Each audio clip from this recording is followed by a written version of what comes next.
How's it going? Guys, I gotta share this. Fun fact with fear. Did you guys know that owls are unable to, they can't rotate their eyes? So, owls are not real, man. Like, how is that even possible? So, owls' eyes are not eyeballs. They are actually cylinders, and they are held by the bone. So owls are not able to rotate their eyeballs because they're not eyeballs. They can only, that's why they can rotate their head by like 270 degrees. So like almost, right? Like it's so close to 360. That's why it's like, oh, they are kind of like, oh, if you look at them, it seems like they're rotating their head around. But yeah, like they can literally rotate their head 270 degrees, you know, horizontally, and then 90 degrees vertically. And yeah, also owls can sometimes eat other owls because owls are assholes. And they would eat, like, especially great horned owls, they would just eat everything. Like, they would eat red hogs and osprey and other great horned owls. Dude, like, what if, okay, owls don't sound real. Like, they can also grab, like, small deer. Apparently, like they can grab, their prey is pretty big, so that to the point where an owl can grab a small deer. The deer is just minding its own business and the owl just like owls are jerks, confirmed. Also, okay, this is a crazy conspiracy theory, but what if, you know the theory about like, oh, how birds are not real, like birds are like mechanical, like the government created birds to spy on us. What if owls are also, I mean, obviously, owls are not real, and the other birds are not real? What if owls are also government agents and they take down, you know, because they, you know, they eat, quote unquote, eat other owls, it's just because they attack, like, enemy agents? What if that's it? What if it's like this whole situation, this whole war has been going on for God knows how long, and it's like we under our noses? Pigeons would be Polish. Pigeons would be from Poland. Oh no, wait, sparrows. Maybe like the small ass sparrows would be from Poland, but like I think pigeons could be from Poland. Okay, or owls are aliens. That's a good point, Alberto. That's a good point. I was gonna say that like owls are, you know, are aliens. But yeah, you're going too far. No. Okay, I'm going on a trip here, but yeah, but I just saw this fact about like their eyes, and I was just like, owls, this is not real. This is not, that's so weird. Death Note, better than owls. Oh no. So no more bless, no, come on, bless always, bless. Also owls, okay, when owls are feeding their children, they usually just like give all of the food, like the majority of the food, to the strongest of their offspring, apparently. So you have this like beefy ass little owl, and then you have like its siblings that are just happen to be weaker. They just, you know, they just drew the shorter end of the stick.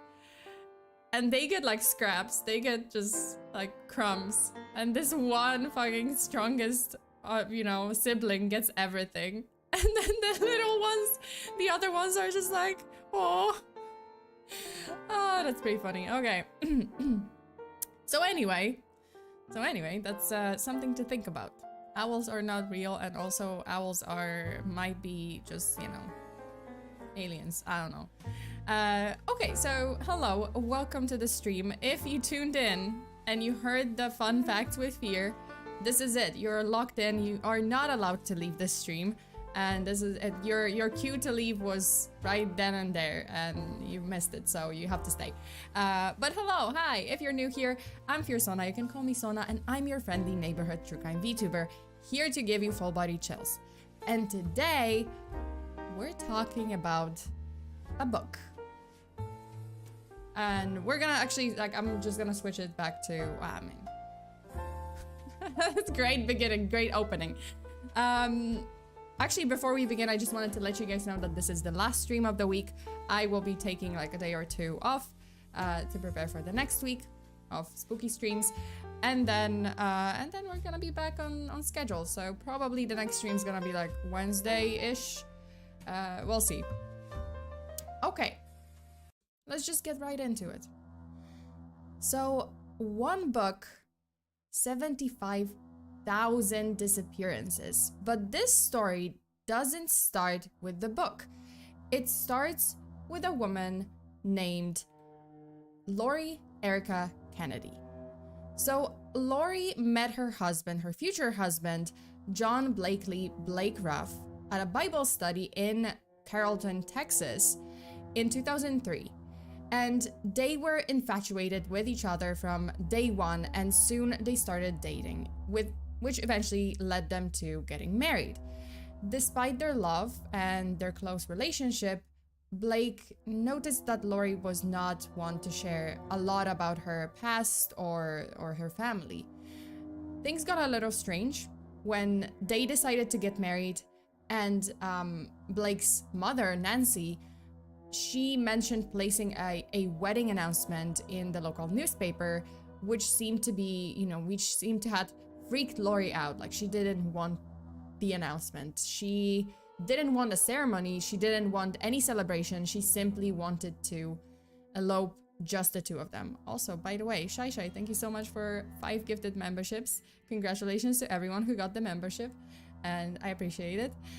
Okay, so Lori, she didn't want the ceremony. She didn't want anything big. She didn't want any family there. She just wanted it to be her and Blake and the preacher, the priest, whatever, whoever is giving them, whoever was marrying them.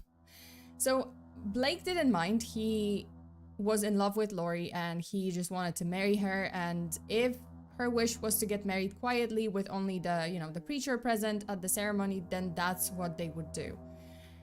And so she now became Lori Erica Ruff. But as their marriage progressed, things kind of started to get weirder.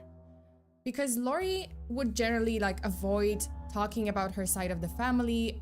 Blake never met any of them, by the way, and Lori would apparently justify it by saying that her childhood, her upbringing was pretty challenging.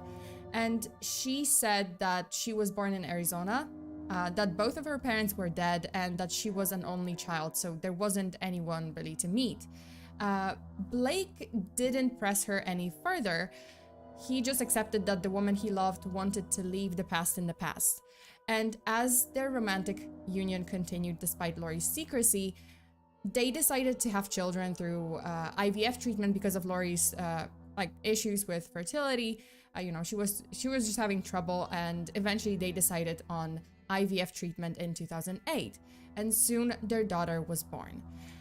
But as time passed, Lori became increasingly protective over her child, and it was to a ridiculous degree. So she would distance herself from Blake's family. Lori would refuse to let anyone get close to her daughter, and she would refuse anyone to hold her or even allow anyone else to but herself to take her daughter to the bathroom, even Blake. She would be so freaked out and so protective. She would just be like, I'm gonna take her to the bathroom, no one else is allowed. Okay, so yes. Oh jeez, I just looked at my button, at my stream deck, and I just lost my trail of thought. Sorry. Okay, so it all came. I love how it just sounded like. Yes, I just facepalmed myself. Anyway. FEARSONA.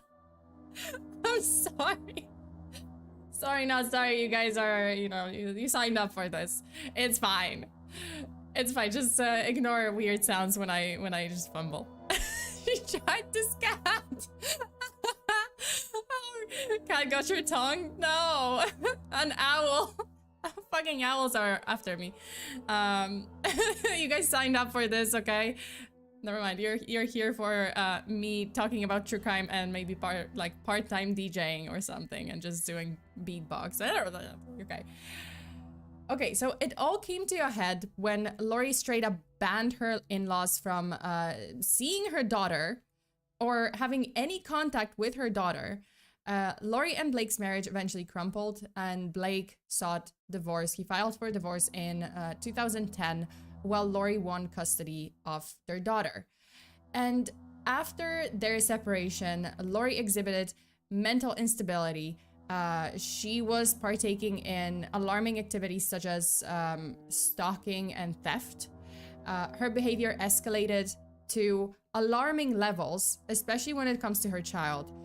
Lori's neighbors reported seeing the little girl, the daughter, undernourished, and while her mother was like seen outside pacing back and forth and mumbling incoherently to herself, like things that they couldn't really understand. And Lori also began harassing her in-laws like very intensely. Like she was intense. She was sending them multiple emails and mail, and even stole their set of house keys. I don't know what exactly was she harassing them over? Like, what was the nature of the harassment? She was just like, she was just stalking them. She was just sending them mail and emails, and then stole their house keys as if she was going to like break in, or I don't know. I don't even know. Like, no one even knows what she was planning to do, right? And it got to a point where the Ruffs had to file a cease and desist order to make her stop. And Lori did stop, but not because of the cease and desist order. So on December 24th, 2010, Lori's lifeless body was found inside her car, parked in the Ruffs' driveway, so in front of her in-laws' house. She died from a self-inflicted gunshot wound. Within the car, 2 suicide notes were discovered. One was an 11-page letter directed to her quote-unquote wonderful husband, and the other intended for her daughter, but like to be opened. Like apparently she said like, oh, well, on the envelope it said like, oh, it's supposed to be opened on the daughter's 18th birthday and only by the daughter, right? But the Ruffs didn't follow that. Like they didn't honor this last request. They proceeded to open both letters, but the letters kind of contained this like incoherent, rambling, I don't know, like disjointed thoughts from a very disturbed, very troubled individual. Like clearly she was not in her right mind when she was writing those letters. They didn't make sense. And it offered pretty much no insight into her past. And I know that the police, like I just know of the letters. I don't know of the contents of the letters. I just know that, okay, well, the police only said like, oh, it was just kind of like incoherent and it was just a mess. They never published the letters, so the letters are not known to the public. But it's important to know that, oh, it just didn't have any clues about her past. But investigators also in their report, they speculated that Lori initially visited the residence of her in-laws with the intent of causing harm to the family. Oh, sorry. She was there to kill Blake and his parents, but just coincidentally, they were absent from their house that morning, so she took her own life instead. Lori's past began to unravel after her funeral. A search through her house led to the discovery of a lockbox in a closet that held pieces of her concealed history. So first of all, the lockbox was hiding several documents, and among those documents was a birth certificate for Becky Sue Turner, which turned out to be a 2-year-old girl who died in a house fire on December 29th, 1971. And there was also another document in the box, a judge's ruling, which granted a name change from Becky Sue Turner to Lori Erica Kennedy in 1988. But a friend of Becky Sue's family confirmed that little Becky died in that fire in 1971, so Lori was not Becky Sue. She just stole her identity. And another thing found in that lockbox was a note with various scribblings. Like this is how it looked like, the whole note, right?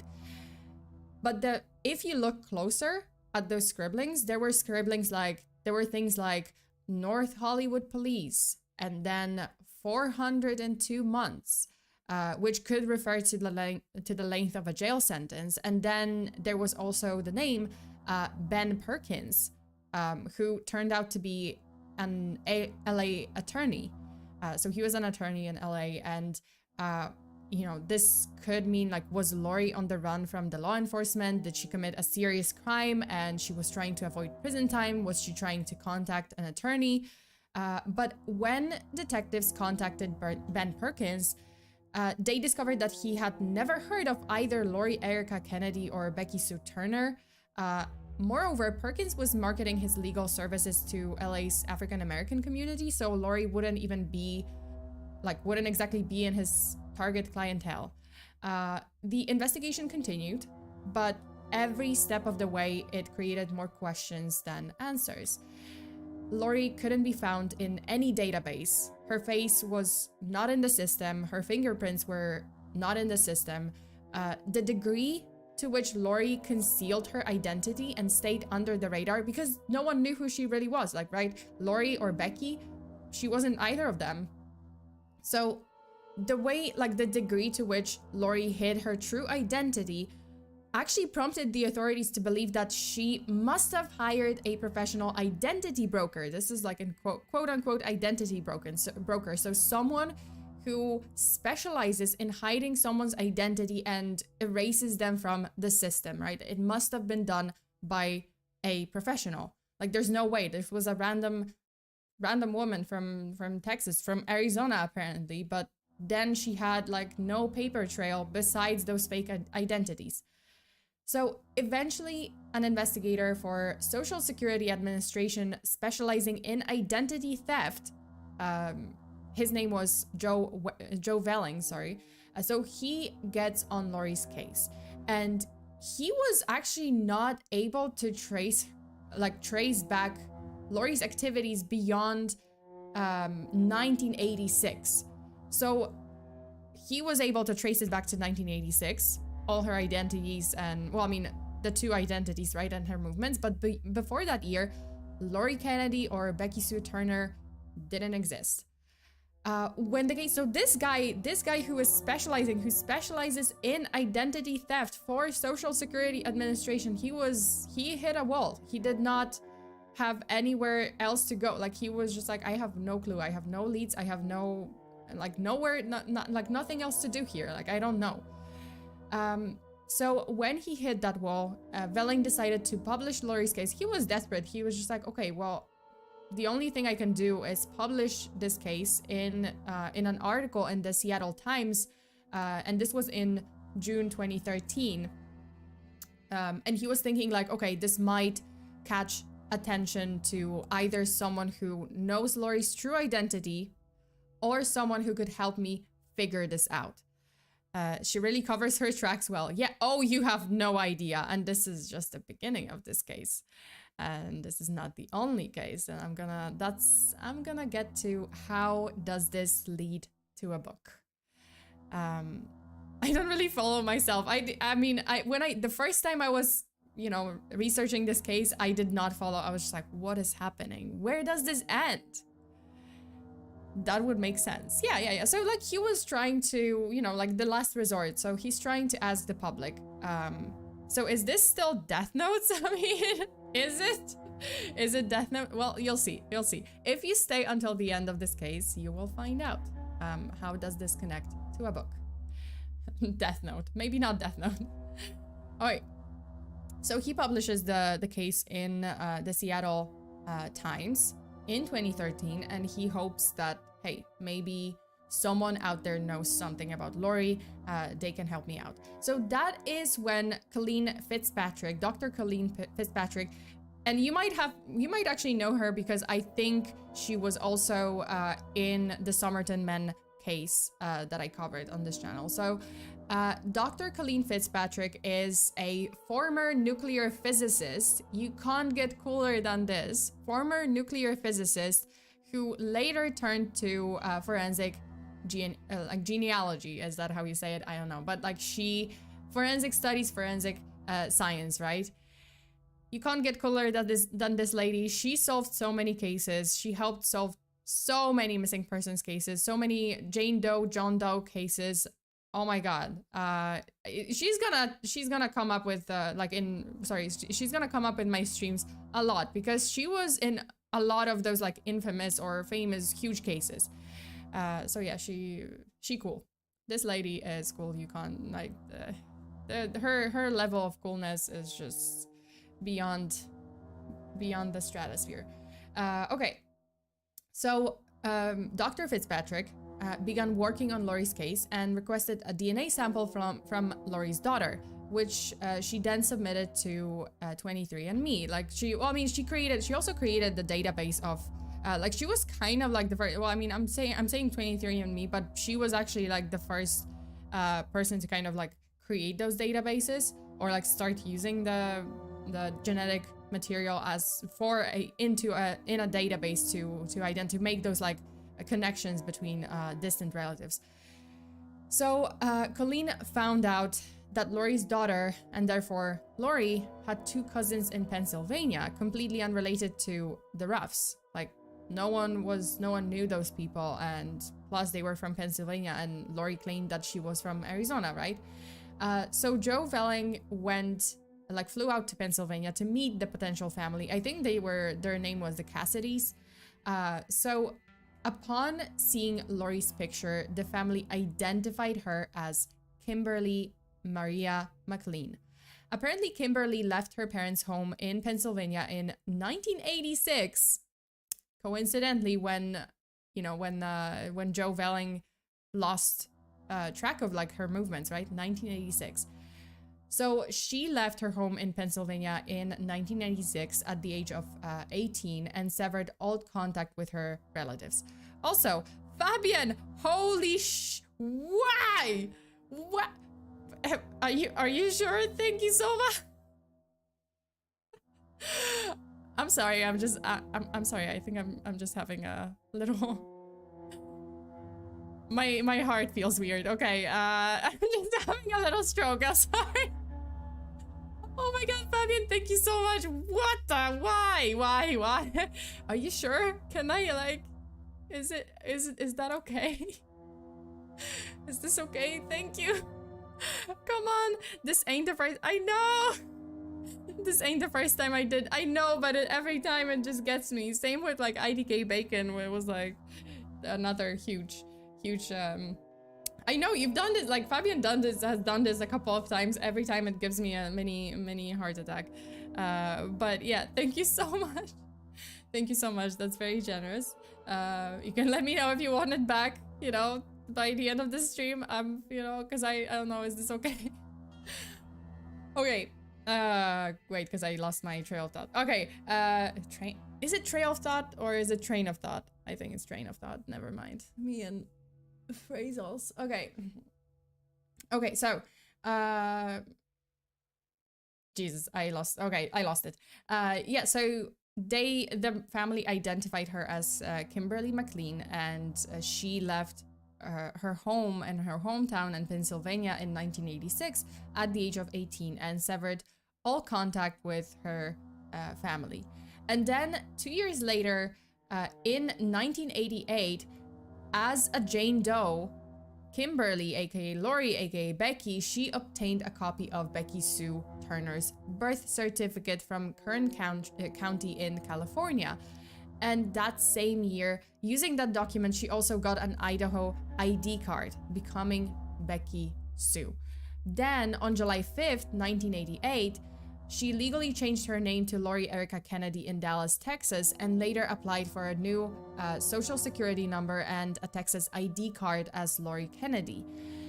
From that point, she began her life as Lori, obtaining a US passport, getting her GED, enrolling at the University of Texas with a degree in business administration, and even filing for bankruptcy at one point, and then marrying Blake Ruff.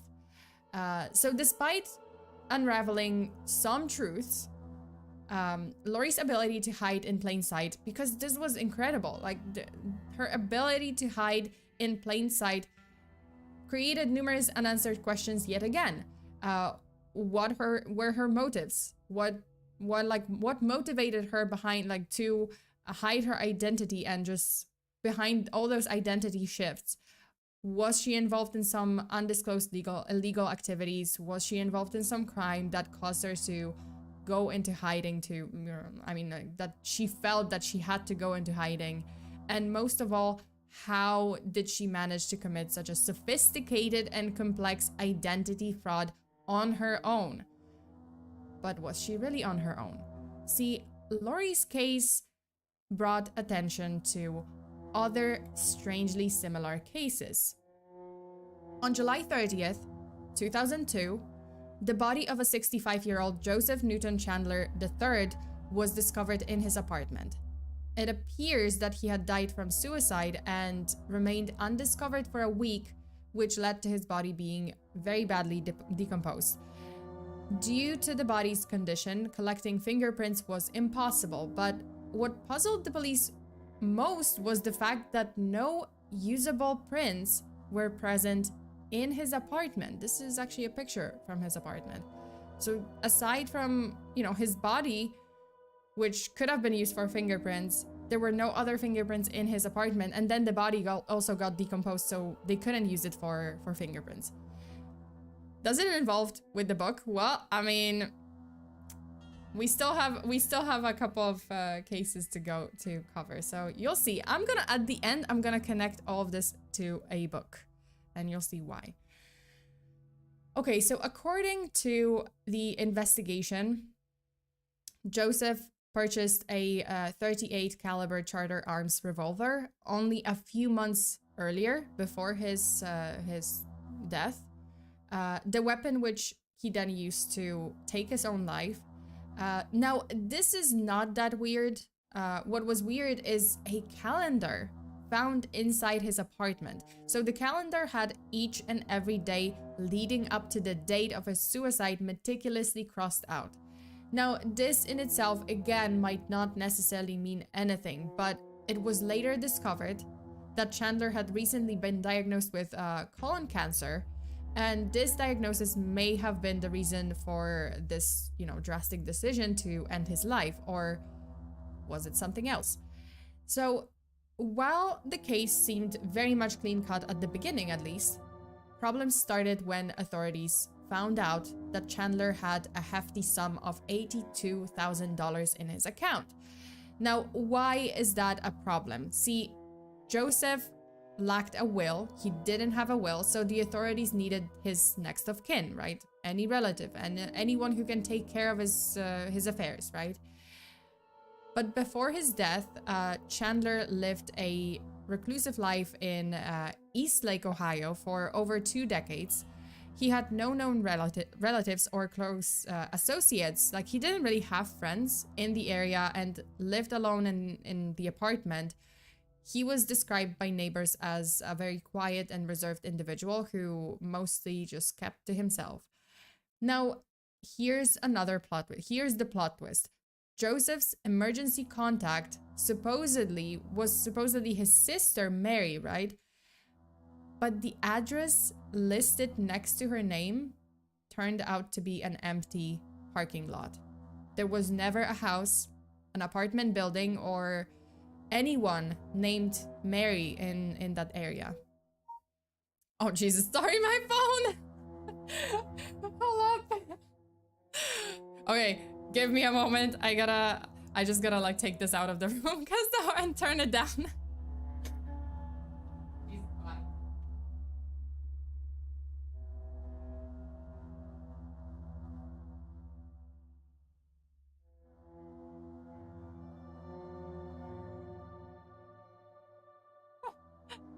I love how I forgot to. This is great. I just beep boop noises. Yeah. Oh, it scared me so much. Oh Jesus. Okay. Dude, I freaked out. I was just like, what? Yeah, I just forgot. It wasn't, actually it wasn't my phone. My phone is here, but like the tablet, I have a tablet and it's just like, yeah, it has like Messenger app and just like, boop. Yeah, anyway, so, Colson. Welcome back. I'm back. Intan can send a message. I'm gonna kill him. Okay, I did murder after. Where was I? See, the train of thought lost completely. I wonder who texted you. I don't know. Scammers do. Like, I get so many scam calls every day. Like here, scam calls, scam messages. Like, oh, you didn't pay your phone bill. Oh, we're calling to like or I don't know, like utilities or something. And it's just like, oh, we're calling to inform you that you have this this bill that you haven't paid, and oh, you can just give us your account, your credit card number, and we can just. I'm like, are you serious? This is not like who do you think I was born yesterday? Like, that's not how it works. Okay, anyway.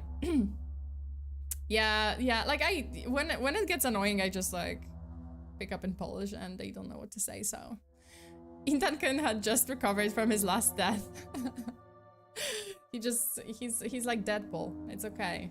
He can die a couple of times, it's fine. We're calling to inform you about your car's extended, yeah, like car's extended warranty. I'm just like, I don't drive. Like, I do have a license, I don't drive. I can't drive here because I don't have a Taiwanese license, so like, what the fuck? What car? Okay. Okay. So, where were we? Okay, yeah, so Mary. So Joseph's emergency contact, Mary, turns out to like not exist because the place where the address where she was supposed to live, like, you know, like her home address was actually just a parking lot, so it didn't exist. So this is where investigators dug deeper and discovered that Joseph Newton Chandler III was dead. He died decades prior and he was 8 years old. And the man they were investigating stole the boy's identity. He was not Joseph Chandler III.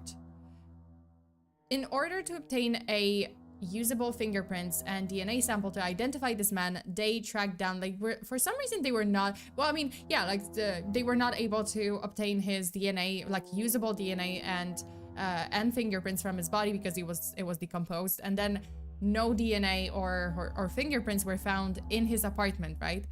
So in order to obtain a usable fingerprint and DNA sample to identify this guy, they tracked down Chandler's, quote-unquote, Chandler's medical records and came to know that he had received a colon cancer surgery at a Lake County, Ohio hospital in the year 2000.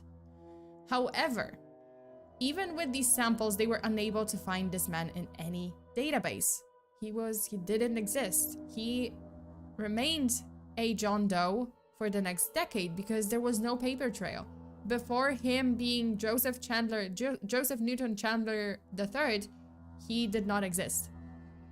So he remained a John Doe for the next decade until US Marshals resumed investigation in 2014, which eventually led to a forensic breakthrough. And this is where a familiar figure appears. Can you guess who? Bam! Dr. Colleen Fitzpatrick. Yes, same one from Laurie Kennedy, aka Kimberly McLean, aka Becky Sue Turner's case. So confusing. But bam, she appears. So she gets on this case, and you know what the detectives were not able to do for like a fucking decade. She just managed to use his DNA, Chandler's DNA profile, or like YSTR profile, that's what it's called. So she obtained the profile from a sample and submitted it to the public YSTR genetic genealogy databases.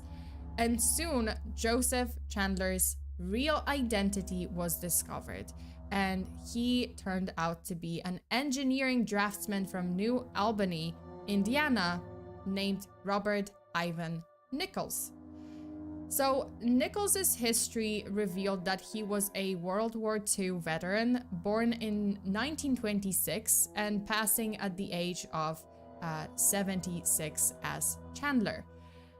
Post-war, he lived a relatively like just normal life with his family. By the way, he had a wife and 3 sons, 3 kids, and he had a position at General Electric as a draftsman. Also, Baxter Black, thank you so much for the super. I feel like there may be government spooks who say who say or we're part of something. Oh, okay. Or part of something that scared them enough for suicide or to look like it. You're onto something, because like this case is weird. There's gonna be another case that is very strange. Like one more case that's gonna be very strange. Also, like I have to move my alert box up. Hold up. Oh, this is it. Okay, so where was I? Okay, so he was a draftsman, right? He had a wife, he had 3 sons, but then in 1964, he suddenly filed for divorce from his wife, out of the blue, saying that he had to separate from the family and go into hiding, but would eventually return to them. He asked his wife to just trust him, and then he disappeared. Throughout 1965, he would communicate with his parents and sometimes his children through letters, one telling them that he moved to Richmond, California, and later he also sent a letter to his son Phil that was sent from Napa, California. That was the last letter he ever sent to them.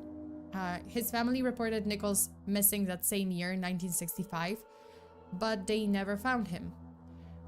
Even though they worked with detectives to investigate Nichols's connection to anyone in Indiana or anyone in California, it turned up no leads. No one knew Nichols, no one recognized his face. According to the US Internal Revenue Service, Nichols worked under his real name until 1976, and then just vanished. And in September 1978, Nichols transformed into Joseph Newton Chandler III. Sorry, this name is long and it's difficult. Joseph Newton Chandler III. Using the young deceased, child's personal documents to create his new identity. He applied for his new social security card using the dead child's birth certificate in Rapid City, South Dakota. And then he immediately moved to Cleveland, then to Wycliffe, Ohio. And then he lived there until he got laid off from his engineering job in 1997. So his co-workers later said that Nichols, aka Chandler, mostly kept to himself and was very secretive. I mean, sounds familiar. He didn't really have any friends. One time in 1992, he attended a Halloween party dressed as a gangster, but he spent the night just sitting or standing in the corner and not interacting with anyone. Chandler's conduct included also paranoia and being pursued. One dime for your thoughts. So he was very paranoid about being followed, being pursued. One time he drove over 700 miles to LA Bean Store. Is that LL? Sorry, LL Bean Store. I don't know what the store is, but yeah. So he drove 700 miles to Maine only to turn around and drive back to Ohio as if he was being followed. But then he kind of like explained like, oh, there weren't any spaces in the parking lot of LL Bean of the store. So he just drove back 700 miles, which weird. He also had very bizarre injuries, and I'm laughing. Okay. I'm sorry. Don't cancel me yet. I swear to God, there's a reason why I'm laughing while talking about injuries. So he had bizarre injuries. He once shows up, like one day he shows up at the local hospital with a pretty serious injury, lacerations to his and he said that he got them from a vacuum cleaner. However, he may have used it, and for whatever reason. See, this is why I was laughing. Guys, I'm so immature. But yeah, so he got lacerations from a vacuum cleaner. He just tripped, okay? He just tripped and he fell on the vacuum cleaner that just happened to be I don't know, upright, that the tube was standing upright and also it was on, and it just happened. Things got out of control. Things got personal. Uh only way he could get it done. No! Sona, no! Well, yeah. But yeah. He used it wrong. He used it absolutely. This was a mistake. He just tripped. Okay. Okay, so reasons for it. Let me just like calm down because I'm laughing just imagining this because it was so ridiculous. Okay. So reasons for Nichols' identity change are still unresolved, sparking theories around paranoia, a fugitive past, so maybe he again committed a crime, or other transgressions. There is a theory. So some people believe that Nichols might have been the Zodiac killer, and he was trying to hide his identity after the gruesome murders in the 1960s because he disappeared in 1965. He started running away and he ended up in California. So 1965. But that theory was never really supported by any hard evidence. It was just, you know, it was just pretty much circumstantial. And these two cases, you know, Lori or Kim and Joseph, aka Robert, are just the beginning. There are more eerily similar cases, and I mean like thousands of cases that are similar, but there is one more case that I wanted to talk about because it is very weird. The old Hoover maneuver. What? Ah, don't make me, oh god, don't make me think about it. Jose, please. Okay. So one such story, the weird one, the strangely similar story, is that of Dylan Riebling and his best friend, who turned out to be living a life of deception. So one day, Dylan gets a phone call and finds out that his best friend, Michael de Bourcier, I apologize if I mispronounced it, I don't know how to pronounce it, but Michael de Bourcier, he passed away, right? Like, this is the phone call that he gets. Dylan met Mike back in the year 2000, when Mike was hired at the same company, and after a short while, they hit it off as friends. They bonded over the fact that both Dylan and Mike supposedly grew up in a small town in Ontario, like different towns, but in Ontario, in small towns in Ontario. And their friendship only grew closer from there, or so Dylan thought. So one day, Mike asks Dylan to be his reference on Mike's passport application, to which Dylan, of course, agreed. Like, you know, they were friends for a while. A couple of weeks went by, and one day, Dylan gets a phone call from Mike, in which Mike mentions the application. He said that, and this is the quote from recounting, like, you know, from Dylan's recounting of the story. So he said, "Hey, I sent off the application. I just realized, though, that we are supposed to have known each other for 2 years or longer. I did the math, and looks like we've only known each other for 1 year and 11 months. Do you want me to refile the application, or is it fine if you extend our friendship for 6 weeks or so?" End quote. So again, like, Dylan said, "Hey, no problem, let's just leave it as it is. It shouldn't be a huge deal, right? Like, they wouldn't call me, they wouldn't like make a huge deal about like 6 weeks. And by the time they get to your application, it actually might be 2 years anyway." But then Dylan gets a phone call from a Toronto police detective. So not from the immigration, not from the like like the government office in charge of passports. He gets a call from a Toronto police detective who informs him that Mike was found dead in his apartment. But the reason is very strange. So Mike allegedly died of a heart attack. A heart attack. A guy in his 30s got a heart attack. Like, it's not impossible. It's just, it is just like, oh, it would turn some eyes. Like, oh, in his 30s and he got a heart attack. So that was strange, but not as strange as what followed, what the detective said next. So so Dylan was kind of, okay, well, we have to arrange the funeral, and you know, I will take care of it, no worries, like, you know, he was my friend. But then the detective stops him and says like, oh, actually, no, you don't have to, because Mike had already prepaid his funeral a week before his death. And I mean, what? So as they were searching for his next of kin, they also realized, that's what the detective says, hey, we realized that he didn't have anyone because Mike wasn't who he claimed to be.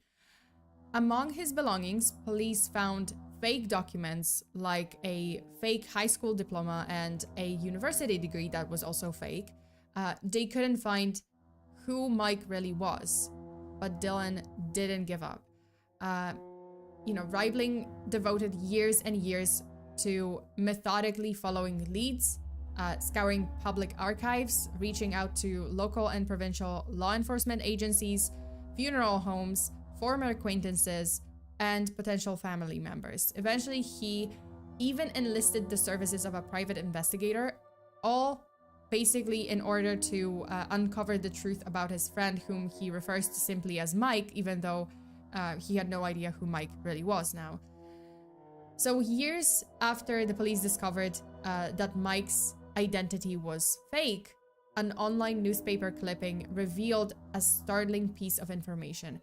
His friend's assumed name coincided with that of a 4.5-year-old boy who had tragically passed away in 1973 in Port Hardy, British Columbia. The age of the deceased child aligned closely with what Mike's age would have been. So again, we have a dead child and the identity of this deceased child being stolen to create a new identity for someone else. In March 2015, Dylan experienced a breakthrough while combing through a database of Canadian missing persons records. As he laid eyes on the photograph of a man who had vanished without a trace in 1992, he was sure that he was seeing Mike. Like that smiling young man with his mop of brown hair and definitely familiar face. Dylan was convinced that this was Mike, and this person's name was James Scott Walton. Mind you, Dylan later discovered that James, aka Mike, had, you know, again, prepaid his funeral almost exactly 10 years after he went missing. And Dylan thought, okay, anniversaries absolutely means something. There's no way this is a coincidence. It was a week before his death and 10 years after his disappearance, him going missing as James. So Walton vanished at the age of 27 on August 2nd, 1992, as he embarked on a trip. Like, supposedly he went on a trip to visit his friends in Syracuse, New York. His intended return was on August 6th, but his car was later discovered abandoned beneath a bridge in Buffalo, with his wallet and documents left untouched inside, but no sign of James. Detective found James's family in Ontario, who were convinced that he was dead all this time and not living a different life. So one question remains: why did he do it? Why did he disappear in 1992 only to assume a fake identity and live pretty much like less than 2 hours away from his actual relatives? By the way, James lived under multiple identities because Dylan found at least 5 different documents with Walton's picture. So he got to the documents that were like, they had James's picture, but they were different identities. Okay, so Robert Nichols' case and Kimberly's case and Bobby, and Dylan and not Bobby, why did I say Bobby? Bob Dylan. Oh, because I was thinking of Bob Dylan. Why? My brain is just... Oh, my brain is stupid. Why does my brain work against me? Okay, so, you know, Robert's case, Kimberly, aka Lori's case, and Dylan's case, and Mike's case, they opened the Pandora's box of other very similar cases of missing people who turned out to have stolen someone else's identity, lived under the radar, with little to no paper trail and then just died in kind of these mysterious circumstances. Everything done, like all that, the whole thing about fake identity, everything done so professionally that it's really hard to believe that no one helped them. Unless it wasn't someone, but something, a book that guided them through the whole process. In 1971, a book titled The Paper Trip was published. And this book gained notoriety for its detailed instructions on how to disappear and create a new identity. The book was marketed as a guide for individuals seeking to escape their current lives and start anew. The book gained significant attention due to its comprehensive advice on various aspects of disappearing, like obtaining false identification documents, creating a new identity, and evading detection by authorities. It provided step-by-step instructions on methods for obtaining new identifications such as driving licenses, passports, social security numbers, basically using loopholes and exploiting weaknesses in the government systems. And it was just so good. Like, it got on the CIA's radar because it was so good. They realized like, oh, holy shit, this is true. This is not a gimmick. This is not a joke. That's not a joke book. This book actually knows its shit. The author knows how to disappear. Now, as for the author, like, why would someone publish a book like this? Why would someone write a book like this? So the book's author, Barry Reed, actually had a reason, and a very legitimate reason at that.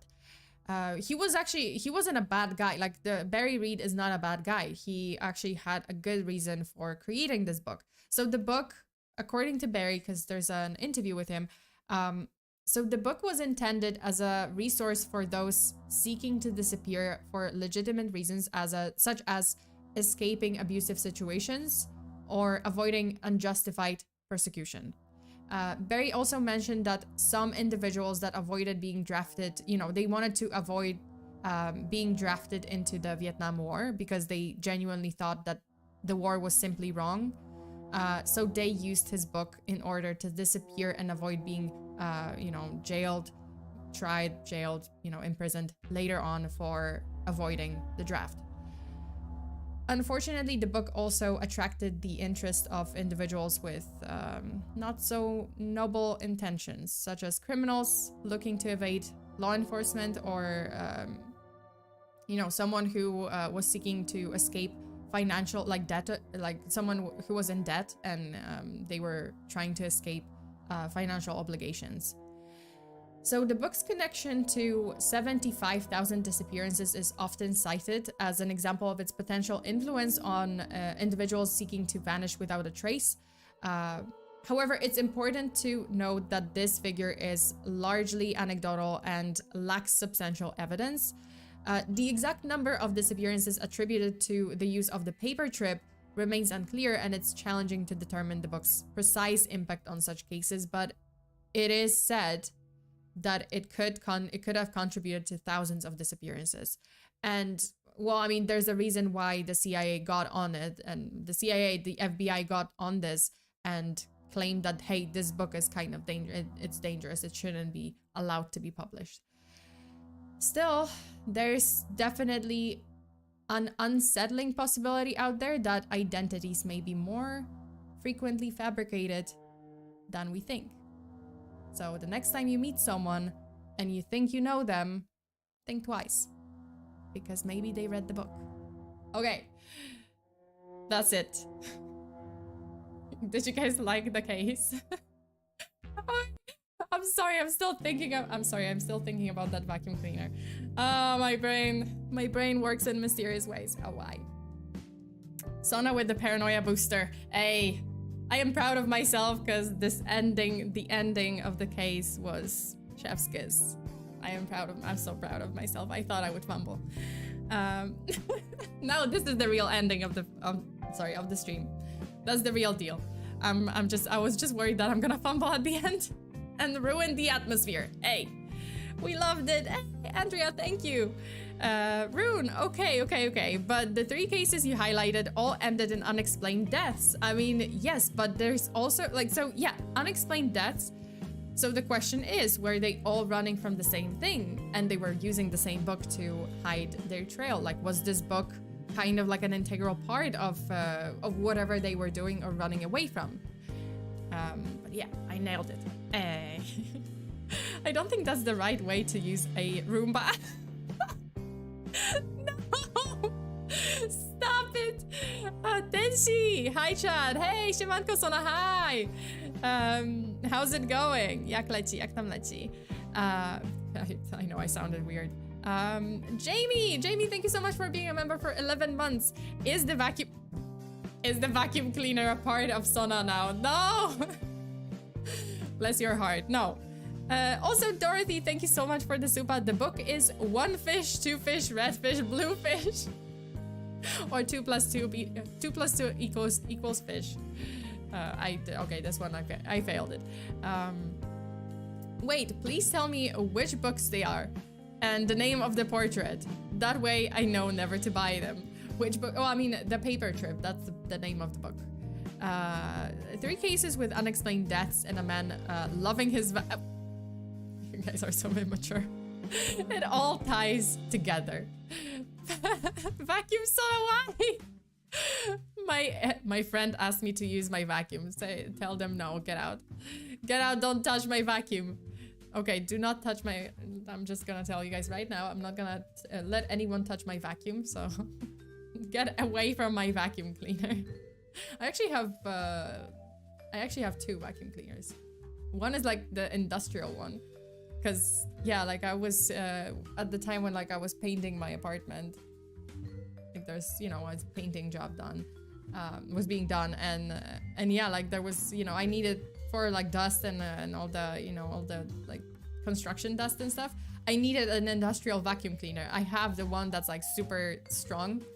Not that it's, you know, not that it should matter to you or anyone else, because it's supposed to be used for cleaning, nothing else.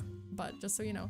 Also, Baxter, thank you so much for another super. Hey, we need a vacuum cleaner emoji. No, I'm not doing that. I'm not doing that. No. Is that what they were running from? Maybe the industrial vacuum cleaner. Sure, why not? Okay, you guys, that's it for this story. But speaking of which, I gotta vacuum my residence to... Wait, hold up, because now I'm... Okay, my mind is... Do you have to vacuum your residence or your residence? Because there's a huge difference. The difference is huge. So, Undead Rabbit, you gotta clarify. You gotta clarify this. IDK Bacon, thank you so much for the super. The part with the vacuum cleaner really sucked. Yeah, I don't want to imagine. But yeah, there were some lacerations involved. May I borrow your vacuum? No. Nothing suspicious, no. So now I'm scared of vacuum use now. Yeah, I'm scared of like how people use the vacuum cleaner. Like what the fuck? Well, now the vacuum cleaner has a whole new meaning, and I will always think about how I wonder how people... Okay, never mind. My house on, I swear it's nothing sus. Yeah, I was just like, do you have to vacuum your residence or your residence? You can love objects. He just found an easy one to love. Just tripped. I'm pretty sure he just tripped and fell. I think she missed the pun. That, or it wasn't funny. Wait, what? The part with the vacuum cleaner. Oh, I missed the pun. Never mind, it was... Oh no! Bacon, why? Bacon, why? Why do you do this to me? Why? Okay, nice. No, I totally missed it. I completely missed it. So I really missed. Yeah, I missed it. Yeah, sorry. Was I using my vacuum wrong? I used it to cleaning my house. Yeah, you're using it right. If you use it in any other way, you're using it wrong. That's completely, yeah, like that. Immediate red flag. All hail vacuum cleaner. Also, if you're using a vacuum cleaner to vacuum clean, then you are the vacuum cleaner. Shower thoughts. Well, not shower thoughts. Oh no! Wait, not shower thoughts. Damn. Okay, okay, that was okay, that sounded bad.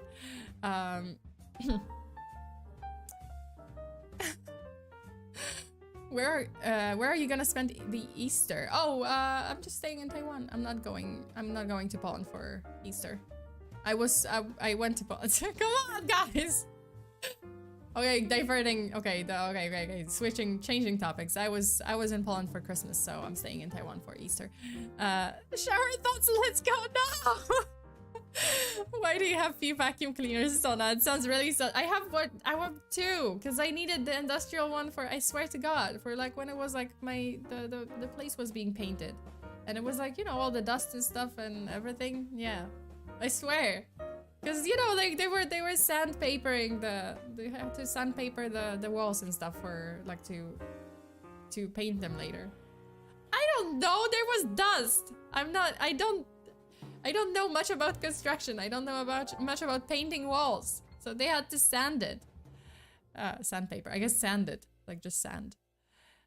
Likely story, Soda. Come on. Oh no. Okay. Okay, no. Okay, let's be serious. Okay, so this is the last stream for today, for this week. And then I'm gonna be back on Wednesday, likely. Yeah, like most likely Wednesday. Maybe with some spooky videos, maybe with something else, maybe with some spooky stories, or another case. I don't know, like I was actually thinking of maybe having another case on, like 2 cases a week sometimes. And Baxter, thank you so much for another super. I sold my vacuum. It was just gathering dust. Okay, I got that one. I got that one. But like, why did you sell it then if it was doing a good job? Okay, it was trying its best. Are you gonna finish puppy playtime? Maybe, yeah. Like I actually might consider that. Like, I should probably, because I didn't finish the second one. I was like in the last bit. Like it was like the last chase.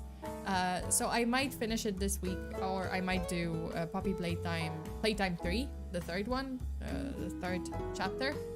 And I was considering like another case, or you know, like maybe just doing 2 cases, maybe doing like YouTube shorts or something like that. Like I was just considering like adding some content. But yeah, there's definitely gonna be a Patreon stream this upcoming week. So you guys, if you want to join Patreon, you can go ahead, join Patreon for additional streams, bonus streams, wallpapers, and other events, as well as merch that is available to my Patreon members when I run a merch campaign. And there's a new wallpaper available now. Well, I mean the Andy wallpaper. If you know, you know. If you don't know, check it out. That's it. Stay safe out there. That's it. That's the end. That's the end of this stream. I don't know how to. I never know how to finish it. But yeah, thank you so much for tuning in. I hope you guys enjoyed the case. Stay safe out there. Always lock your doors and windows. Bury your huxes. Until the next time. Bye. See you next week.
Rude, thank you.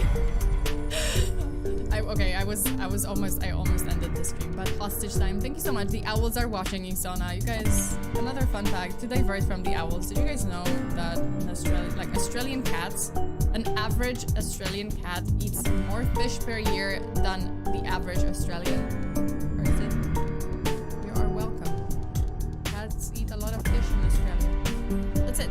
Okay, I was waiting. I mean, no, I was waiting. I actually was waiting for the Patreon list to finish so that I can finish the stream after all the names were on the screen.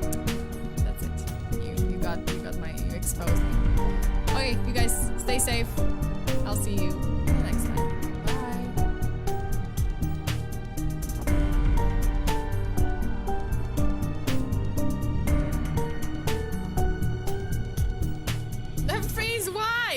Okay. Wait, do I have another fact? I think I do. Did I have another fact? Oh yeah. Oh yeah. Okay. This one is an interesting one. Day on Earth is shortened by 1.8 milliseconds by the 2011 Japan earthquake. So after that earthquake, the day got shorter. That's it. Be scared now. Okay, that's it. No, why? What? Thank you. Alright, do I have any other? Oh yeah, I do. The tentacles of the giant Arctic jellyfish can reach 120 feet or 36.6 meters in length. Next time you're in the ocean, think about a giant Arctic jellyfish that can pretty much, electrocute you with their 120 feet long legs, tentacles, leggies, jellyfish leggies. 36 meters, almost 37. Jesus Christ. Okay, that's very interesting. All right, that's it. Stay safe. Ah, denied. What? Why? Okay, Shai, thank you. Let me see if I have any other facts. Do I have any other facts? Okay, great. And also Dino and Joshua, thank you so much for the super. And Dino Alex, thank you so much for being a member for 2 months. One more. Okay, the buttons were first invented for sleeves after soldiers kept wiping their noses on their button-free clothes in the 18th century. This is so fucking true. So fucking true, because I can see guys wiping their noses on their sleeves. Why do you guys do that? Why do you? This is a genuine question. Why do, generally speaking, this is, yeah, maybe a stereotype. Maybe it's just kind of like a general thing that I've noticed, but dudes tend to wipe their noses in their sleeves. That's why buttons were invented on sleeves. To not wipe your nose. Get a tissue. Also, Shai, keep it going. Thank you so much. Do I have anything else? Oh, the moonwalk was actually not invented by Michael Jackson, by the way. It was invented by a dancer and singer, Jeffrey Daniel.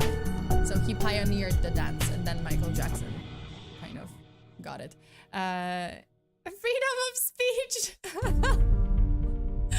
Oh my god. Okay. Did you guys know that there's a doomsday seed vault? Frostpunk was fucking right. So Bill Gates and other investors have secured a doomsday seed vault to preserve a wide variety of plant seeds in the remote Arctic Svalbard archipelago. Jesus Christ, Frostpunk is right. Frostpunk is right. The seed arcs are real. I am prepared. Dude, I'm ready for this scenario. I'm gonna nail it. If anyone needs survival of the plants, you know where to go. You know who to contact. CIA, FBI, Agent Smith. You know who to contact. If you need someone to take care of this and be kind of, like a stand-in dictator, I'm your guy. Moit guy. IDK Bacon, thank you. Oak trees don't reach peak acorn production until they are 50 years old. So if you see a small oak tree, it's not gonna have acorns until it's 50. Well, I mean, or peak production, I guess. Who is the real Slim Shady? This me.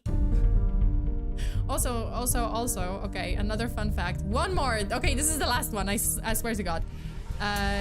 During World War I, dogs were used as messengers, and they were carrying orders to the front lines in capsules attached to their bodies. Poor doggos. Doggos were not paid enough for this, but yeah. This is the okay. That's the last one. I have no other facts. I'm sorry. I have a lot of facts, but I don't have any other facts for today. That's it. This is. It ends with doggos. It starts with doggos. It ends with doggos. Well, it starts with owls. It ends with doggos. Poor doggos indeed. Yeah, they were not paid enough for this. Okay, that's it. That's it. Stay safe out there. I'll see you next time. Bye.